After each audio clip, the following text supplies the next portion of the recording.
বিচার বিভাগের প্রয়োজনীয় সংস্কার শেষ করতে 1 বছর সময় লাগবে বলে জানিয়েছেন আইন উপদেষ্টা অধ্যাপক ডক্টর আসিফ নজরুল। তিনি ঢাকায় এক আলোচনায় বলেছেন, প্রতি 5 বছরে জাতীয় নির্বাচনের মাধ্যমে জনগণের সরকার প্রতিষ্ঠিত হলে রাজনৈতিক দলগুলো আর স্বৈরাচারী হতে পারবে না। রাজধানীর শ্রীরাম মিলনায়তনে centre for governance studies CGS এর উদ্যোগে গণতান্ত্রিক পুনর্গঠনের জন্য সংলাপ। বিচার বিভাগ প্রসঙ্গে আলোচনায় বিভিন্ন রাজনৈতিক দলের নেতা, আইনজীবী, শিশু সমাজ, নাগরিক কমিটি এবং ছাত্র প্রতিনিধিরা বক্তব্য দেন। আমাদের এখানে যে কোর্ট অফিসাররা আছে অত্যন্ত অপর্যাপ্ত। আমাদের এখানে ধরেন একটা কোর্টের জন্য একটা অফিসার আছে, বাকি 3 জনের মোটামুটি এভাবে নিয়োগ দেওয়া যে ভাই তুই যে টাকা পাবি তোরা নিজেরা ভাগ করে নিস। বক্তারা বলেন, বিচার বিভাগকে রাজনীতির প্রভাবমুক্ত না রাখা গেলে সুষ্ঠু বিচার সম্ভব নয়। এরশাদ সাহেব এবং জিয়া রহমান সাহেব সমতা মেনটেন করেছেন। তারা 50% সাবঅর্ডিনেট জুডিশিয়ারি থেকে নিয়েছেন, 50% তারা হচ্ছিল লয়ার্স থেকে নিয়েছেন। আর এখন যেটা করা হয় 80% নেওয়া হচ্ছিল লয়ার্স থেকে আর 20% নেওয়া হচ্ছিল সাবঅর্ডিনেট জুডিশিয়ারি থেকে।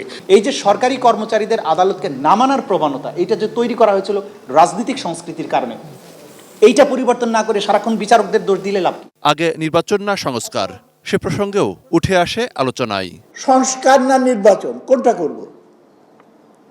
আরে দুটোই করবেন। কেউ যদি বলে সংস্কার না করে আমি যাব না, তা আমি তো ওইটার ভেতরে শেখ হাসিনার সুর খুঁজে পাই। বেশি পাকা টমেটো আর সিক্রেট রেসিপির কম্বিনেশনে তৈরি ব্রাউন সস, সসের বস।